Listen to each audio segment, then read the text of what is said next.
c'est drôle parce que la dernière fois, je vous ai appris que vous parliez nahuatl, tu sais, la langue des Aztèques, sans le savoir, Ah oui, il y c'est a vrai, quelques oui. mots. Putain, mais oui, tu vois? Et donc du coup, c'est l'occasion, mais c'est trop bizarre de s'introduire soi-même, c'est l'occasion Ah de oui, repartir en Amérique, n'est-ce pas Nico? Bien sûr, allez, allons-y.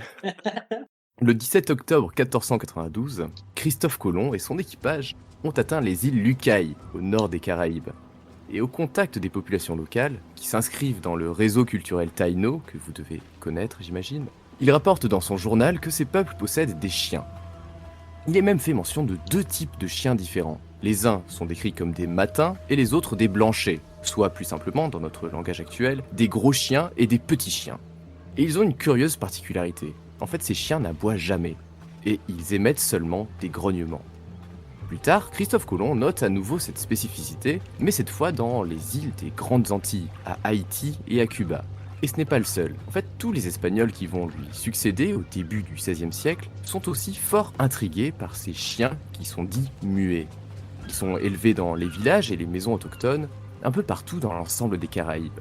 Mais au bout de quelques décennies seulement, ils ont quasiment tous disparu. En fait, ils ont été remplacés petit à petit par des chiens venus d'Europe, et c'est malheureusement le sort qui est réservé à tous les autres chiens originaires du Nouveau Monde. Mais alors, qui sont ces chiens?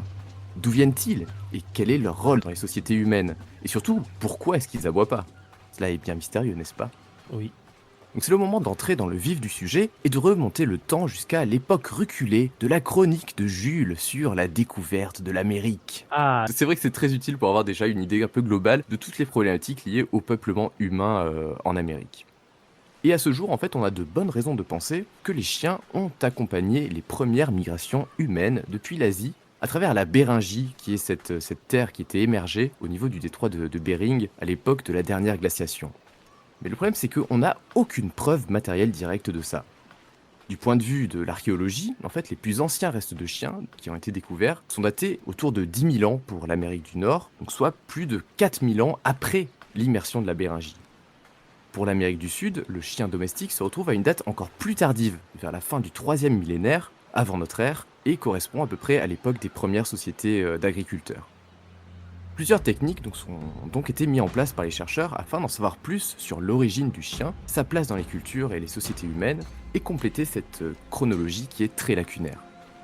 Des techniques de séquençage ADN, par exemple, ont pour but de mieux comprendre la domestication du chien en fournissant un bon complément aux méthodes de l'archéozoologie.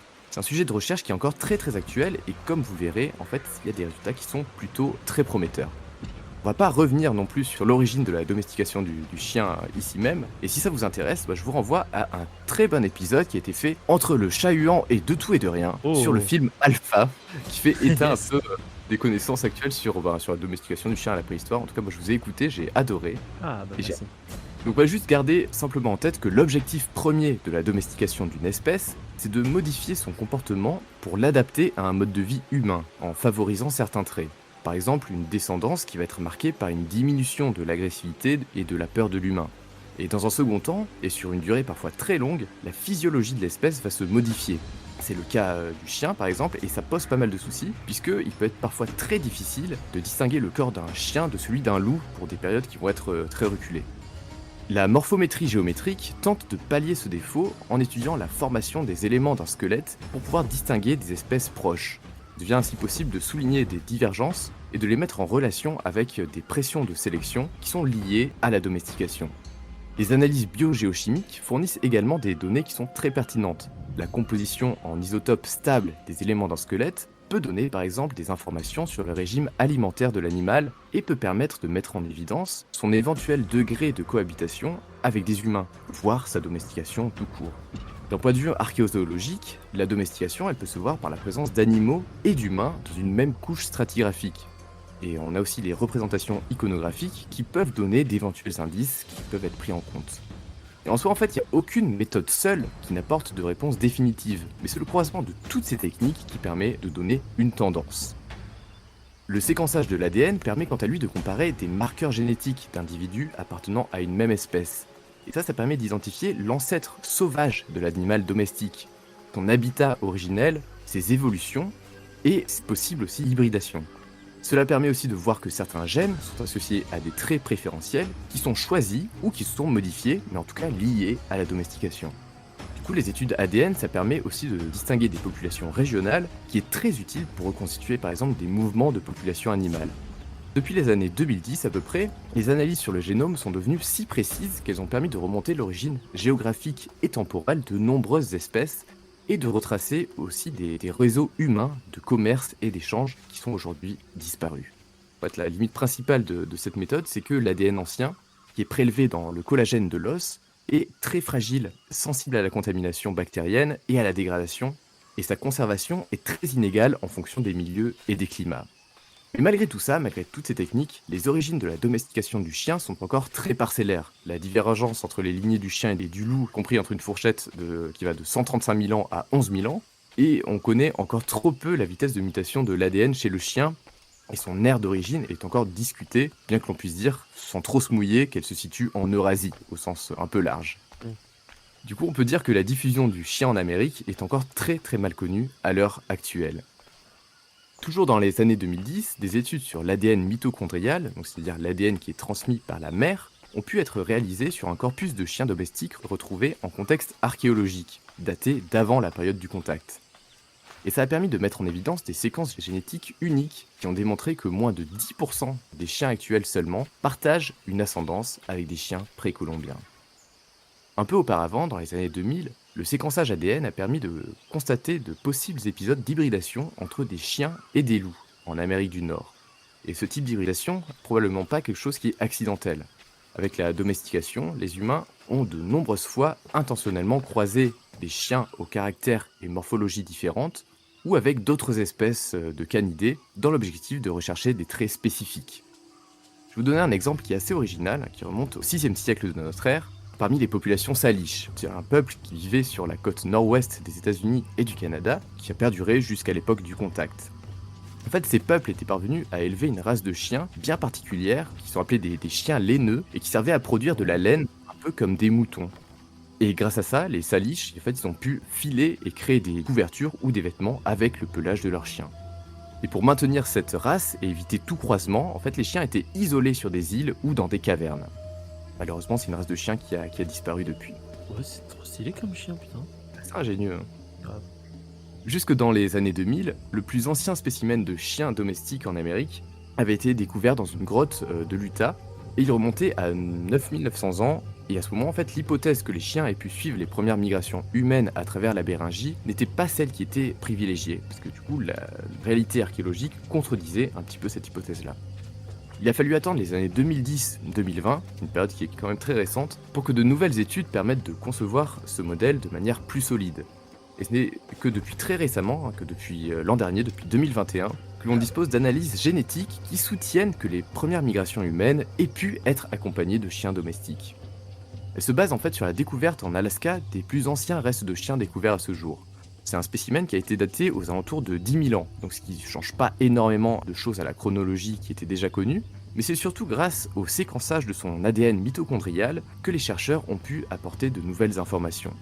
Il a été démontré que son lignage génétique diffère des chiens sibériens aux alentours de 16 700 ans, ce qui correspond à la période la plus récente admise concernant le premier peuplement humain de l'Amérique. Je veux dire que ce chien a donc presque 7000 ans d'écart avec ses ancêtres sibériens, et durant cet intervalle de temps, sa lignée maternelle n'a pas eu d'apport en dehors de l'Amérique. Et ça, c'est une découverte majeure. Grâce à ce chien alaskien, en fait, l'hypothèse des chiens ayant accompagné les premières migrations humaines commence donc à être appuyée de manière très sérieuse et permet de retracer des déplacements de population depuis la Sibérie et d'en préciser une chronologie.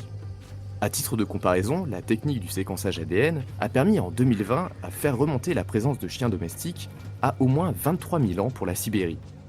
Donc voilà, en 2022, actuellement, l'état des connaissances et consensus sur l'origine du chien domestique en Amérique. Vous avez pu constater que c'est très fragmentaire, il y a encore beaucoup de choses à découvrir, mais c'est quand même plutôt encourageant.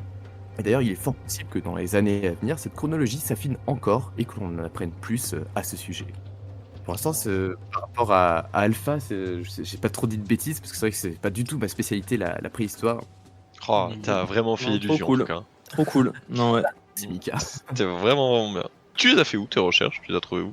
Je donnerai ma biblio plus tard. Le mystère. Je suis. Ce soir, c'est la soirée mystère. Non, en vrai, j'ai lu pas mal de trucs sur la domestication du chien. Des articles un peu généraux et les dernières études aussi qui sont parues sur la domestication du chien en Amérique, parce que c'est quelque chose qui est très d'actualité, donc il y a pas mal de recherches qui sont assez accessibles. Ok. C'est trop intéressant, je trouve, comme sujet. Parce qu'en Ouais, fait, c'est clair.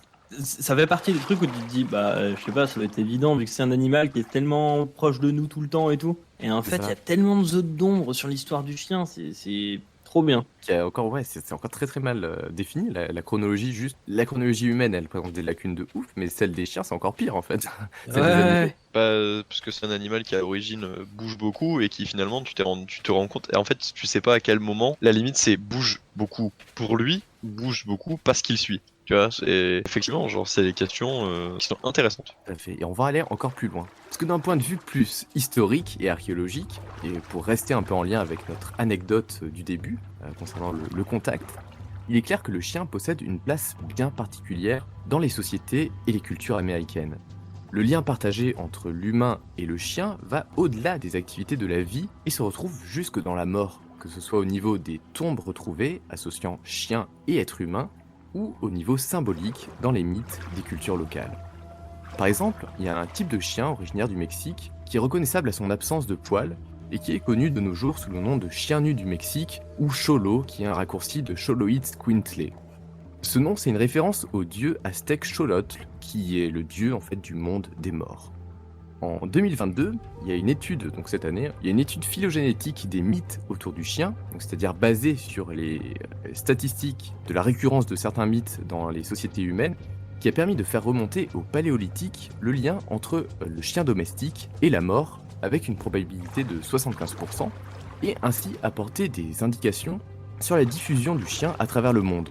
Donc il est suggéré par les auteurs que les mythes accompagnant la diffusion du chien servent en quelque sorte de mode d'emploi explicatif qui est transmis de génération en génération. Le lien entre le chien et le monde des morts se retrouve ainsi dans de nombreuses cultures, et en Amérique d'une manière générale, on retrouve des motifs communs qui sont les suivants. Le chien qui sert de guide aux défunts vers le monde des morts, le chien qui est un maître ou un gardien du monde des morts, et la condition pour accéder au monde des morts, c'est d'avoir bien traité des chiens pendant sa vie. Mais l'étude permet d'aller encore plus loin, parce qu'en suivant les aires de diffusion de certains mythes, il est probable que la croyance en une connexion liant le chien et le monde des morts ait été apportée très tôt en Amérique par des groupes humains venus d'Asie. Et si l'étude de la phylogénie des mythes seule n'apporte aucune preuve en soi, elle fait quand même écho aux analyses génétiques et permet du coup d'appuyer une tendance. Au niveau funéraire, il existe des sépultures de chiens qui apportent des informations aussi sur leur place dans les sociétés humaines. Donc les plus anciennes pour comparaison, elles se trouvent en Allemagne, elles remontent à 16 000 ans, et en Sibérie, elles datent de 12 800 ans. En Amérique, on les retrouve à alentour de 10 000 ans, dans l'Illinois, et la présence de ces sépultures, du coup de part et d'autre du détroit de Bering, sont à mettre éventuellement en parallèle avec une diffusion de pratiques culturelles un peu plus larges et symboliques liées aux chiens. L'idée que le chien soit un guide pour le défunt est soutenue aussi par le fait que l'on en retrouve aussi dans des sépultures humaines, donc pas juste des sépultures de chiens qui sont enterrées avec des gens. C'est le cas en Sibérie, mais aussi chez les Inuits, les Toltecs ou dans les Caraïbes par exemple.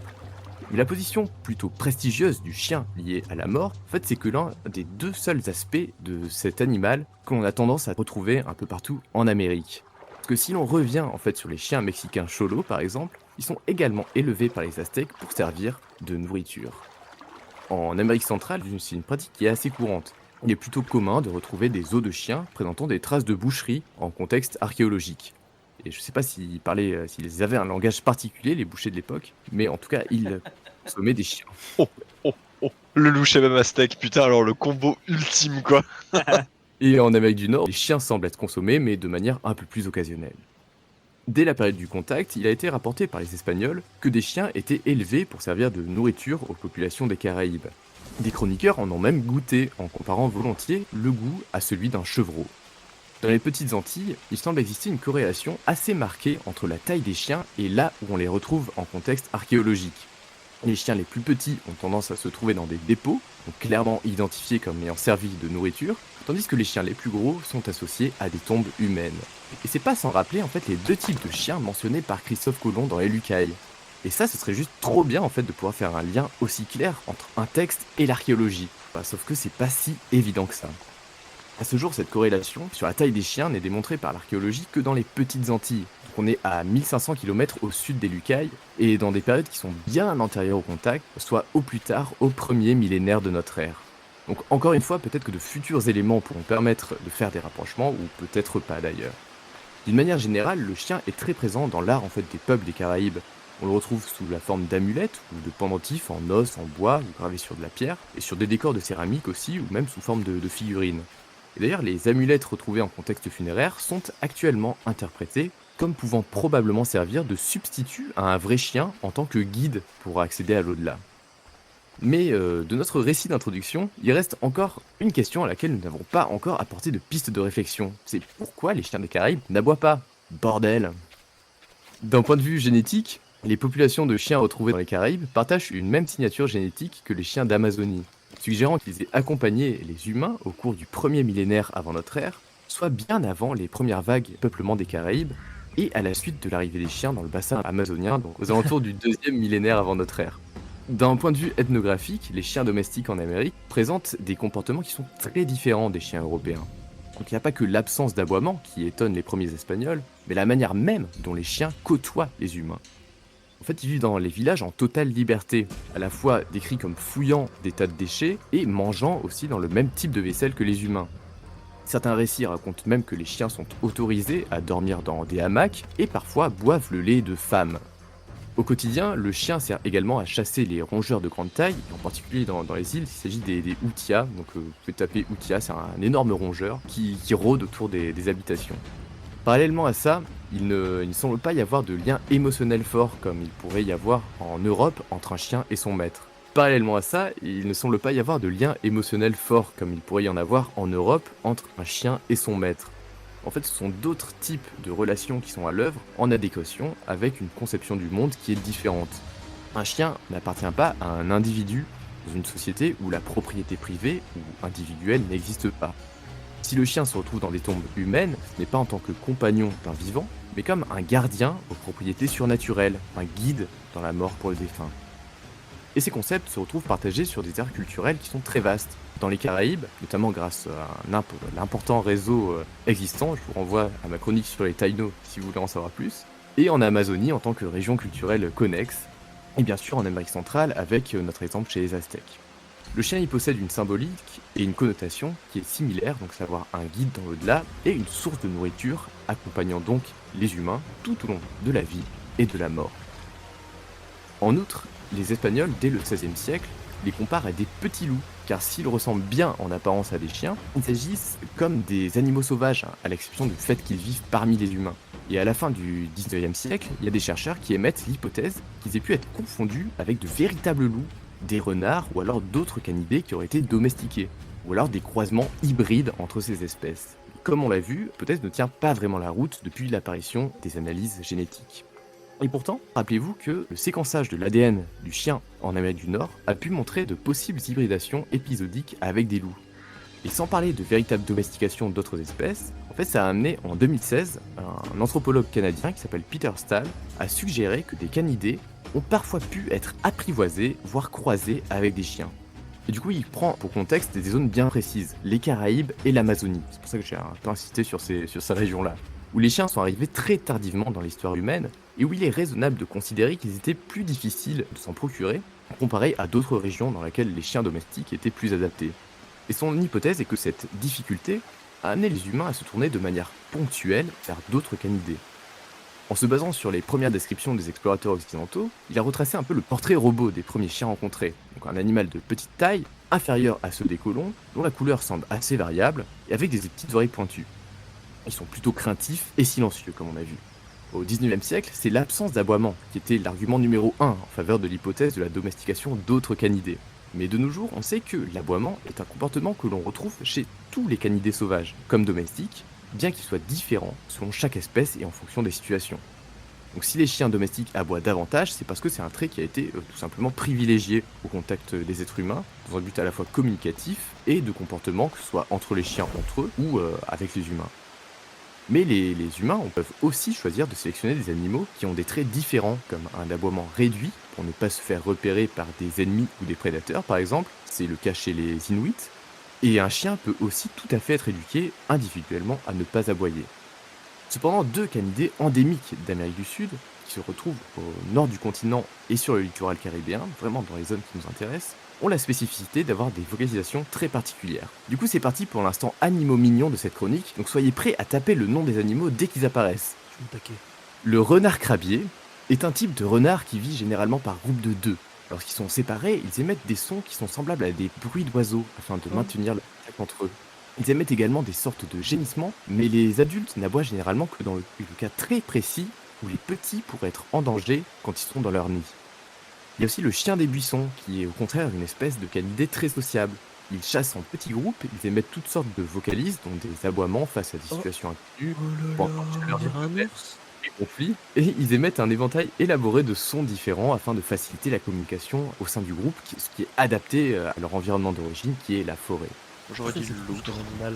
Ouais. Une loutre ours chelou. Un loutre ours. Oui, c'est une loutre ours, ouais. Alors que le renard d'avant c'était un renard mais gris et petit quoi, mais. Ouais. Mais le chien des buissons, c'est vraiment genre Waouh. une loutre ours chelou. Donc d'une manière générale, les canidés qui sont endémiques d'Amérique du Sud, ils ont plusieurs points communs, à savoir un régime alimentaire qui est omnivore ou opportuniste, ce qui inclut des plantes notamment, et qui s'adapte en fonction des saisons et des régions, et une capacité à vivre dans des habitats qui sont très variés, notamment proches des milieux anthropisés, qui leur permet un apport en ressources. Donc ils sont habitués à la présence humaine et ils sont très adaptables. Ils sont deux qualités qui peuvent être éventuellement intéressantes. Mais si l'hypothèse est plutôt séduisante, qu'en est-il des traces concrètes? Est-ce qu'il y aurait une preuve irréfutable de l'apprivoisement ou du croisement de ces espèces avec des chiens? Eh bien, comme vous vous en doutez, encore une fois, le sujet présentant de nombreuses lacunes, car en gros, c'est pas si évident. Plusieurs espèces de renards sont associées à des contextes humains à travers l'Amérique du Sud. Donc si on met de côté les occupations de mêmes sites par alternance ou l'usage de canidés en tant que matériau brut, qui n'indique pas du tout d'apprivoisement potentiel, il reste tout de même un cas intéressant. Il s'agit d'un site qui se trouve près du massif de la Puna, en Argentine, à une époque qui précède la présence du chien domestique, et où des renards sont associés à des sépultures humaines. Ça reste à ce jour un indice extrêmement léger, mais très intéressant. Surtout que d'autres exemples existent ailleurs, comme des tombes qui ont été retrouvées en Jordanie, datées à 16 500 ans, et associées également humains et renards, pareil dans un contexte précédé l'arrivée du chien domestique. Par ailleurs, il existe de manière anecdotique des rapports de renards apprivoisés ou de croisements de canidés en Amazonie au 19e et au début du 20e siècle par des peuples autochtones. Certains canidés endémiques, comme des renards ou des chiens des buissons, sont aussi apprivoisés et élevés comme des chiens domestiques. Dans les années 1920, des expériences qui ont été menées en Argentine pour croiser des renards sauvages avec des chiens domestiques. Et ça a abouti à des hybrides incapables d'aboyer, mais seulement de grogner. C'est intéressant comme détail. Mais ces croisements donnent malheureusement des animaux qui sont incapables de se reproduire à cause de la différence de chromosomes qu'il existe entre les canidés endémiques d'Amérique et les chiens domestiques. En terre de feu, au XVIIIe siècle, il a également été rapporté que des canidés insulaires avaient été apprivoisés par des populations locales de manière occasionnelle.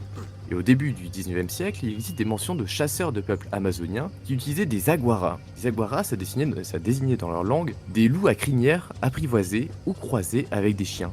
Et apparemment, ils faisaient la même chose avec des renards. Et d'ailleurs, le mot aguarachai est utilisé en Argentine de nos jours pour désigner, devinez quoi? Un chien? Le renard crabier. Oh. Au sud du Brésil, le peuple Bororo racontait encore dans les années 1980 qu'ils conservaient en mémoire que leurs ancêtres apprivoisaient des loups et des renards qui selon eux s'accouplaient parfois avec des chiens domestiques.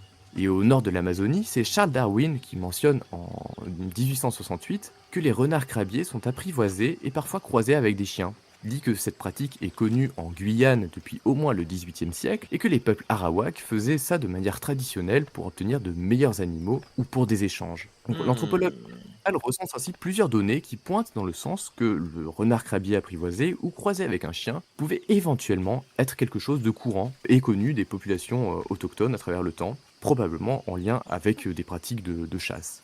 Et d'ailleurs, on a un spécimen de renard crabier qui a été retrouvé en 1987 au Venezuela en contexte archéologique, qui a été daté au 5e siècle de notre ère. Et du coup, il y a des analyses qui ont été réalisées sur sa dentition qui ont montré que son alimentation était comparable à celle des humains de l'époque. Donc voilà, encore un indice de plus qui pointe vers un apprivoisement possible. Et donc pour Peter Stahl, qui reste quand même un chercheur, à la vue de ces comparaisons ethnologiques et du fait de l'apparence du renard crabier, c'est de l'ordre du possible d'envisager cette hypothèse de croisement ou d'apprivoisement. Et en plus, ça pourrait éventuellement expliquer, au moins en partie, l'absence d'aboiement constaté. Le problème, c'est que il n'y a aucune preuve vraiment qui existe. Ce sont des indices qui sont extrêmement diffus, mais qui représentent peut-être éventuellement des pistes sur lesquelles on pourrait s'appuyer plus tard pour des études génétiques, ou même avoir une vision un peu différente de la domestication des canidés de manière générale en Amérique. Donc en conclusion de tout ça, les recherches sur les chiens domestiques et les canidés en Amérique sont encore à leur début. Il y a énormément de zones d'ombre qui persistent, mais au fil du temps, et depuis ces dernières années, il y a de grandes avancées qui ont été réalisées. Cependant, il manque une partie du tableau. Comme on l'a vu, les chiens ne sont pas des animaux de compagnie, au sens où nous, on peut l'entendre. Ce ne sont pas non plus des animaux d'élevage. La relation humain-chien, et plus largement humain-animal, dépend de conceptions non occidentales, où nature, culture n'ont ni le même sens, ni la même place, ni la même frontière, et ne sont pas transposables à d'autres contextes. Donc encore une fois, il est donc nécessaire un peu de déconstruire notre propre rapport à ces sociétés pour pouvoir mieux les appréhender. Et récemment, il y a une historienne qui s'appelle Marcy Norton qui a introduit le concept de yegwe. Donc yegwe, c'est un mot caribéen qui désigne exactement ça, donc c'est-à-dire un rapport aux animaux qui est différent, qui s'émancipe des termes occidentaux qui sont trop restrictifs pour juger de ce qui se passe. Donc je garde ça sous la main parce que je compte bien vous en parler un jour, parce que je trouve ça vraiment extrêmement passionnant. Mais pour les plus impatients, ce sera, voilà, il y aura la ref dans la bibliographie, sûrement en commentaire de, de la vidéo ou du podcast. Et en bonus, surtout parce que je ne savais pas du tout où le placer, mais c'était super intéressant, il y a l'historien Joshua Abraham Kirksmar qui a travaillé sur la perception qu'ont les Occidentaux des chiens des peuples d'Amérique du Nord. Donc c'est très précis, mais je vais le résumer vite fait. En fait, il souligne qu'au XVIIIe et XIXe siècle, il était courant de faire passer les chiens des peuples autochtones pour des loups, afin de montrer que seuls des sauvages pouvaient être capables d'élever de tels animaux. Et ça participe du coup à justifier un peu la conquête et à déconsidérer ces cultures. Mais cette image s'est tellement ancrée en Occident que depuis la seconde moitié du XXe siècle, elle s'est transformée en un autre stéréotype, celui du natif d'Amérique proche de la nature avec ses loups. Et c'est toujours aussi faux, c'est toujours aussi dégradant pour l'image de ces cultures, un peu porté en étendard, voilà, de manière un peu pseudo-écologique, pseudo-spirituelle. Et voilà, c'est typiquement un comportement occidental qu'on aime bien, un dévoiement total. Et ça participe à diffuser toujours de mauvaises représentations auprès du grand public. Donc voilà, en guise de conclusion, je dirais que en fait, c'est impossible de calquer des enjeux de notre société ou notre conception du monde dans une culture qui est éloignée de nous dans le temps ou l'espace. Donc tout au plus, ça peut nous permettre de nous donner des indications de comment des humains se sont comportés dans un contexte qui est défini et précis. Mais en tirer une morale générale, une leçon ou un modèle à suivre, c'est plus de l'interprétation. On s'éloigne un peu du domaine de la recherche pour arriver presque dans celui de la foi. Et du coup, ça va de pair souvent avec une conception d'une nature qui est plus pure, plus vraie, à laquelle on devrait se reconnecter, proche d'un paradis, un Éden perdu qu'il faudrait retrouver. Et ça, vous savez d'où ça vient ? C'est une vraie question. Le renard crabier. J'étais au taquet cette fois-ci. Non, c'est pas ça. Dommage. Non, mais c'est un mode de pensée qui est hérité de la Renaissance et de l'époque de Christophe Colomb, qui est complètement issu et construit par cette culture, qui est projetée dans d'autres cultures. Du coup, moi, ce que je vais vous proposer par la suite, il y aura un rapport avec ce que j'ai évoqué tout à l'heure sur les yegwe, c'est de se plonger dans d'autres modes de pensée, d'autres conceptions du monde en Amérique, via l'ethno-histoire notamment, selon l'état actuel de nos connaissances et l'état de la recherche. Et du coup, en fait, voilà, pour essayer un peu de déconstruire nos biais culturels et essayer de voir un peu d'un autre point de vue. Un peu à la manière que j'avais fait avec les Tupinamba, mais en encore différent. Et voilà pour ma chronique. Merci beaucoup. Moi j'ai découvert plein d'animaux trop mignons, donc. Ah mais ça va briser des vies, hein. Moi le chien des buissons a brisé ma vie, là, je bug dessus. Le chien J'avais des vu buissons. le crinière. Ah non, mais attends, déjà, moi j'étais encore sur le renard, le renard crabier, déjà, je l'ai confondu Il est 3 trop fois avec mignon. le renard des savanes, et donc ça m'a énervé parce que genre il arrivait pas à me sortir le truc, quoi. Et je comprenais pas pourquoi, et c'est parce qu'en fait, il m'a pas pris le bon truc, quoi. C'est trop mimi. Ah, mais ils Mm. sont Voilà. vraiment choux. Ah, c'était grave cool. Si ce petit instant passé en notre compagnie vous a plu et que vous avez envie d'en passer d'autres avec nous, eh bien n'hésitez pas à vous abonner, mettre un petit pouce bleu, partager la vidéo ou encore nous suivre sur les réseaux sociaux. Sachez que vous pouvez aussi écouter cet épisode dans son entièreté et pour cela vous n'avez qu'à vous rendre dans la description de la vidéo. Je vous dis à très bientôt pour à nouveau écouter un petit peu de tout et surtout un petit peu de rien.